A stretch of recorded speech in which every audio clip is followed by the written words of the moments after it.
In this video, I'll give you an overview of attachment theory and its 4 attachment styles as part of my personality framework series. I'll cover the basics and origin of the theory, its strengths and weaknesses, and give you a couple of resources to look up if you'd like to learn more. Without further ado, let's get into it. So let's start with a quick preface to explain what attachment theory is in a nutshell. So it studies the affectional bond between a caregiver and an infant, and the effect this bond has on these infants' life and behavior.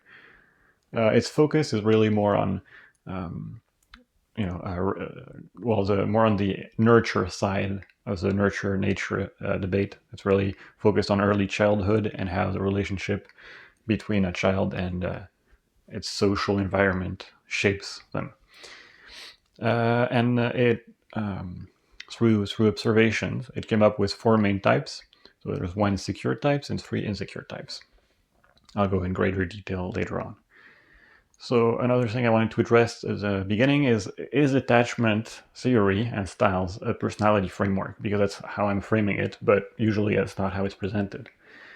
But seeing as it splits the population in 4 different types with specific behavior patterns, fears, and values, for me it fits within that category. So that's how I'll treat it personally. And then another point I would like to address before going to the nitty-gritty is why should you care about attachment style? And there's quite a few reasons. It explains why you and other people act in certain dysfunctional patterns in the scope of intimate relationships. That's not necessarily romantic relationships, but it could also be, close friendships, family relationships, etc. It can help you understand, heal, and preempt some of these issues. It's also important for parenting, because if you have an insecure attachment and you don't heal it, there's a high risk you'll replicate it within your children, or at least kind of transmit some of it. And being aware of attachment can help guide and give best practices when it comes to parenting. And also, your attachment style has a lot of impact on your later life. It influences the quality and stability of your later relationships in life. It has influences on your academic and success, as well as your career success. It has impacts on mental and physical health, from your immune system to the probability of developing psychopathologies, or at least correlations, and also tendencies to indulge in risk-prone behavior such as substance abuse, promiscuity, and criminality. And lastly, it's a very popular and well-regarded theory within psychology. It's very, very quoted and popular and used. So with that said, let's move on to the origins of this theory. So it mostly started focusing on children, and then it moved on to expand to adults too. But it was developed by John Bowlby and Mary Ainsworth in the 1960s, and the main claim or premise was that relationship or relational needs are very important, and to an extent outweigh sustenance needs, as a reaction to psychoanalysis, which viewed the bond between a child and their mother to be mostly due to fulfilling basic needs of, food, mainly. That the kid is attached to the mother and, kind of identifies with the mother because the mother is the source of food. And so that's really what's going on there. And so another core tenet of this theory is that sensitivity, or the sensitivity of the attachment figure, or the main caregiver or provider of relationship needs. That attachment figure or caregiver doesn't have to be a parent, but the main person that takes care of the kid. Their ability to attune and fulfill the child's needs will have an important impact on that child and their behavior and personality later on. Or personality, I don't know if the researcher would call it that, but some aspects of how they behave and act. So this sensitivity, this fit between the caregiver and the child is important. So the theory, as I said, was inspired in part as a reaction to the current main views of psychoanalysis in that time. and it was inspired by a couple of other findings. So there was Spitz research on depressed orphaned infants, I think in the context of the world wars as well as the Spanish plague, I believe, but times where there were a lot of people dying, and so a lot of orphans, and so you'd have a lot of baby orphans with not a lot of people to take care of them. And what would happen to these orphans would be that they'd slowly start deperishing and become depressed and stop feeding themselves, and basically would end up dying through like a form of letting themselves die. And so assuming their basic needs were being met for food, that seems to contradict the idea that the only reason a child cares about its caregivers is because they're helping it to survive, because in this case they would just let themselves die from the lack of contact. So that was one clue. There were also other clues from ecology, which is basically you can think of it as the psychology of animals.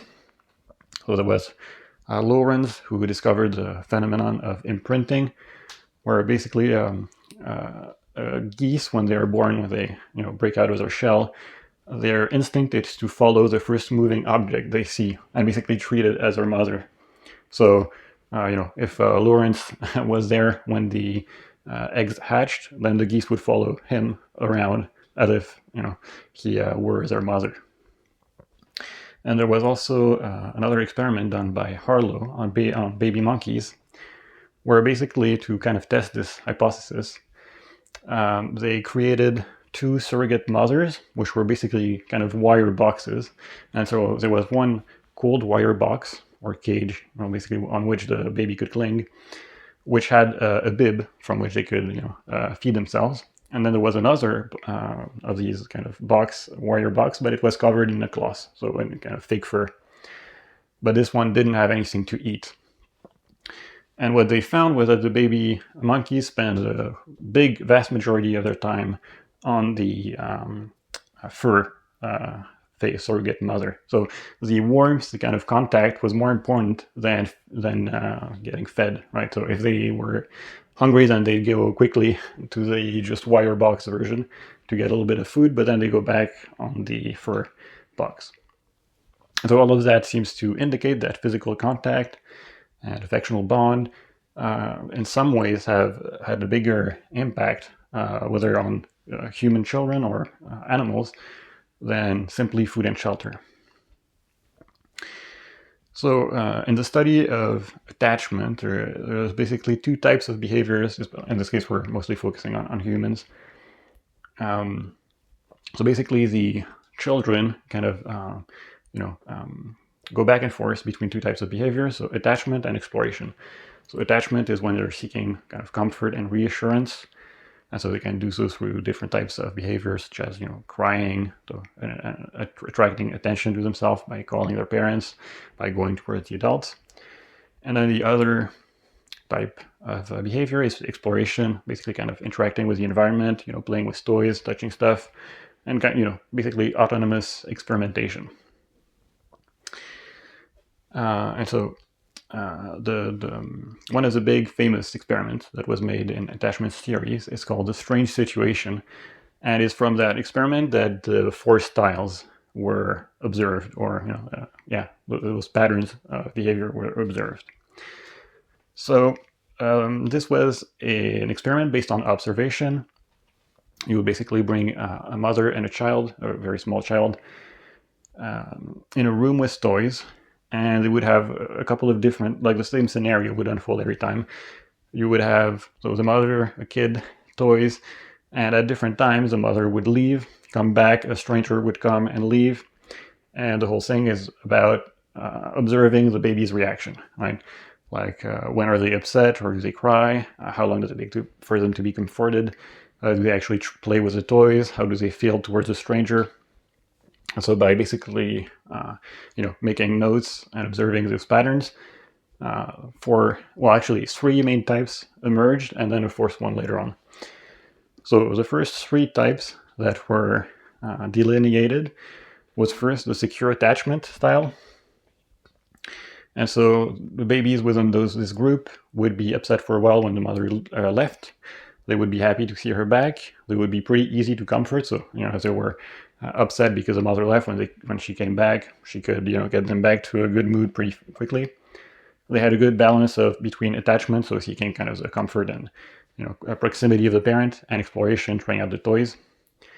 They would initially come back to their parent when the stranger arrived, but they could be comforted by the stranger.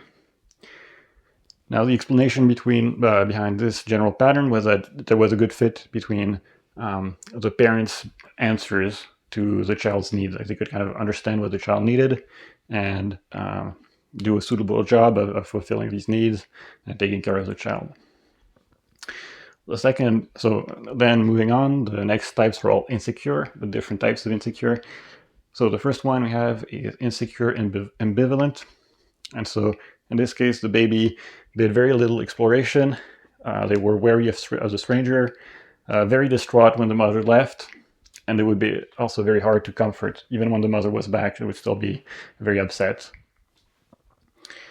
And some of the explanation behind this would be that there would be lacking response. Nope, no, I got the wrong one. No, that kind of incoherent behavior from the parents, which didn't allow the kid to ever feel safe enough, and so this kind of state of always being stressed out and always seeking attachment and low exploration. And then the third type was also insecure, but this time avoidant. So basically the opposite of the ambivalent type, where instead of always clinging to the parents, they would only explore. Basically, they had very little interest in the parents. They didn't really have much reaction when the mother left or came back. Sometimes even deliberately avoided her, and seemed very independent and self-focused. And so, likely theory behind this behavior was that the adult kind of had lacking responses or rebuffed the child. So basically the child learned to inhibit their attachment system and mostly focus on exploration instead. And then lately, in the 80s, the researchers Main and Solomon added a fourth category called disorganized disoriented, for basically children whose behavior wouldn't really fit into any of the other three categories because they had inconsistent behavior. They could be afraid of the parents or fear anger as the parents or have ambivalent behavior or weird stuff that didn't really fit any other of the categories. So they added this one, and the general explanation was that the parents were either afraid and so had a hard time reassuring the kids, or were themselves scary or a cause of concern for the kids, which would explain this behavior. So that's the basics of the origins and a quick summarized gist of attachment theory. And then on the basis of these four child types, so those are for very small children. I don't remember the exact age, but I think between, in the first 2 years of a child's life. Then these types were later on extrapolated to adults in the 80s by Cindy Hazen and Philip Shaver. And so we kind of get slightly different types, but we still have four types, which are broadly kind of associated with the children types. So again, we have the secure type, which would be about roughly 50 to 60% of the population. It's a little bit hard to get a good estimate because the ways in which people kind of classify the types through different methods differ, and then the prevalence of each type kind of depending on culture and different places in the world. So, and they don't always do the same set of categories. So sometimes they'll put avoidant types together, sometimes not. So it's kind of hard to have a super clear estimate, but about 50 to 60% of the population should be secure. And so these people had healthy modeling from their parents, so they feel that they can rely on people, that their needs and boundaries are valid, and that they can be met and respected. Statistically, they tend to fare the best in relationships. Overall, basically, it's kind of what you would want to be. They've got their emotional stuff mostly together. Then we have the anxious preoccupied type, which would roughly correspond to the insecure ambivalent child type. And that would be around 15 to 20% of the population. So this type would be caused by inconsistent need fulfillment. So one example is that basically the parents do a good job of taking care of the child, but maybe they're often not there. Maybe they have a lot of work. And so although they do a good job when they're there, there's many period of times where the child is kind of by themselves. And so there's kind of this inconsistent need fulfillment that's happening.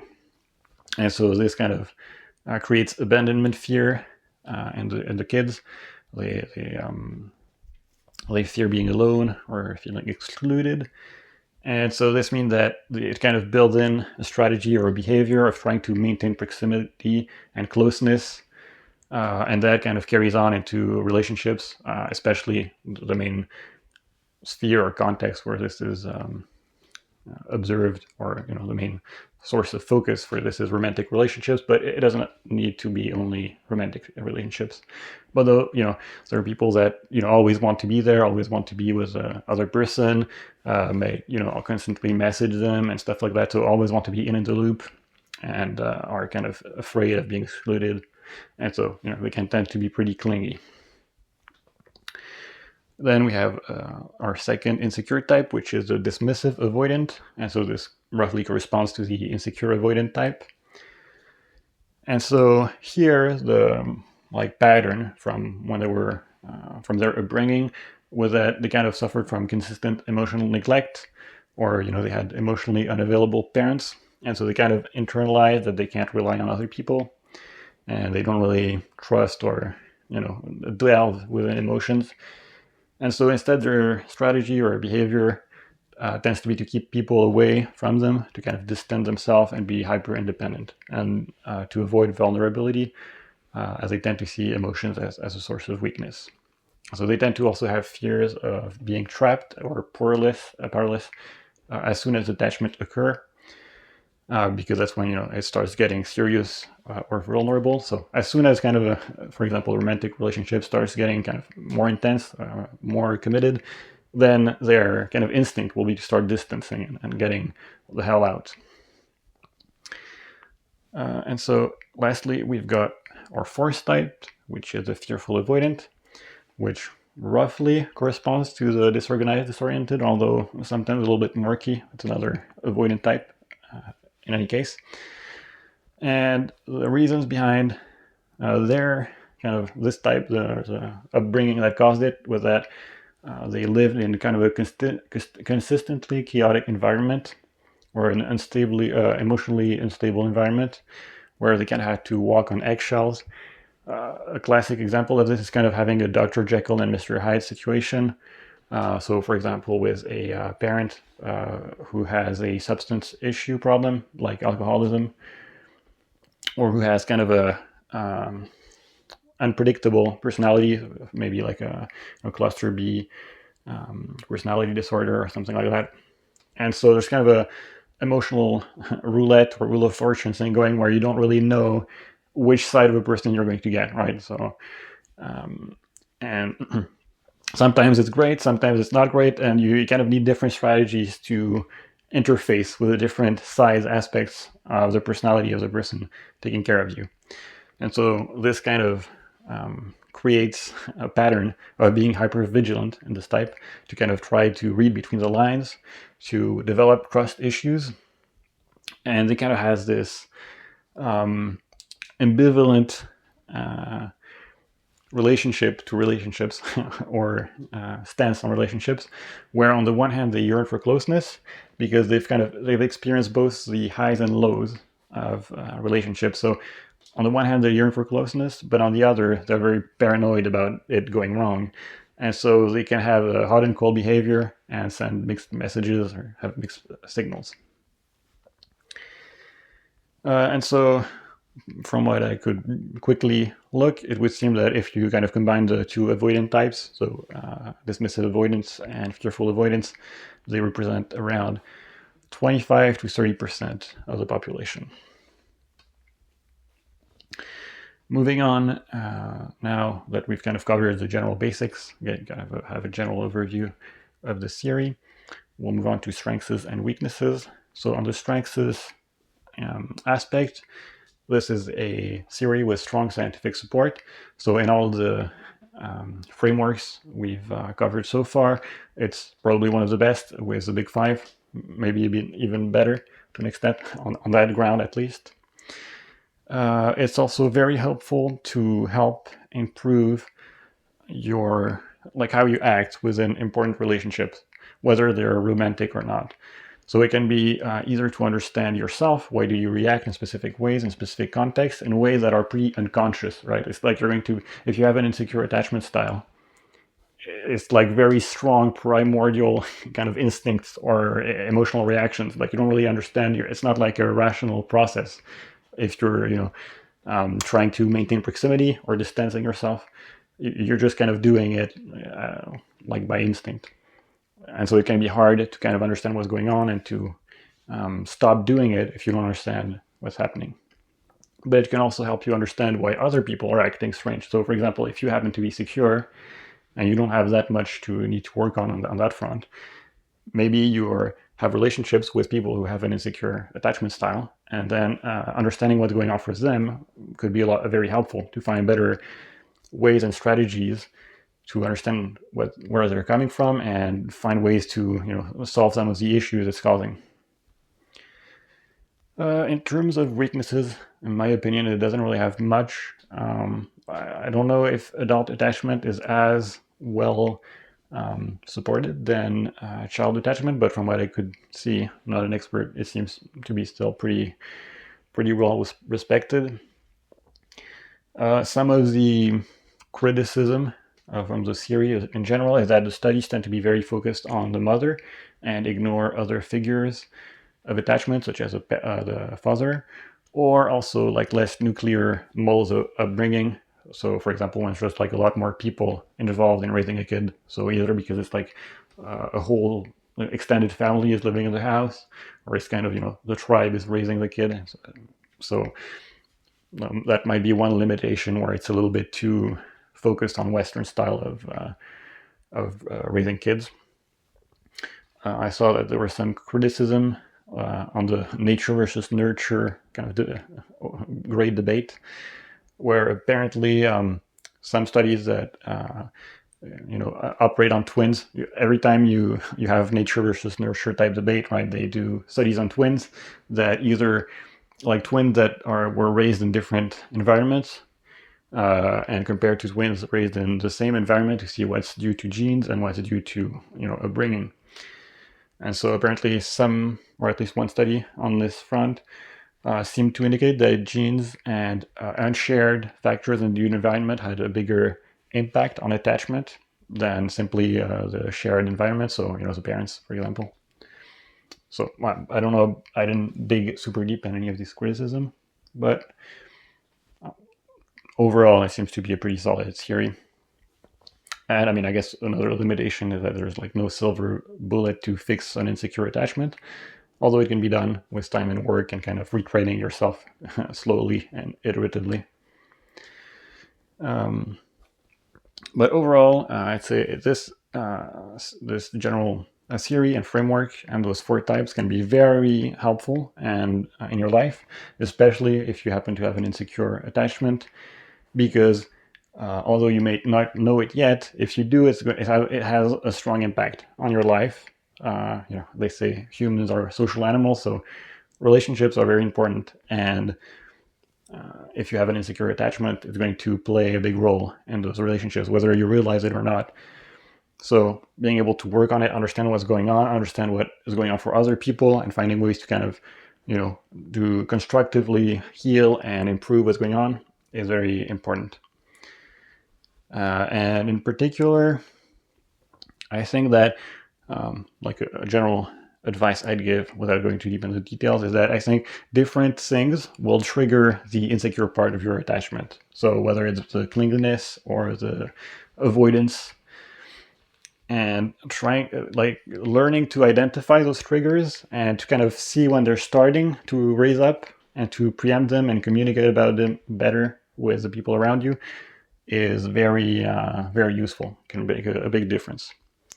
It also enables better understanding and transparency, and you've got better odds of finding strategies and compromises that will work. Overall, I'd say that although it's not necessarily my favorite framework of personality to kind of think about and connect with other things, if I could only choose one personality framework that I wanted everybody to know about, this one would probably be the one, because it's going to have such a big impact.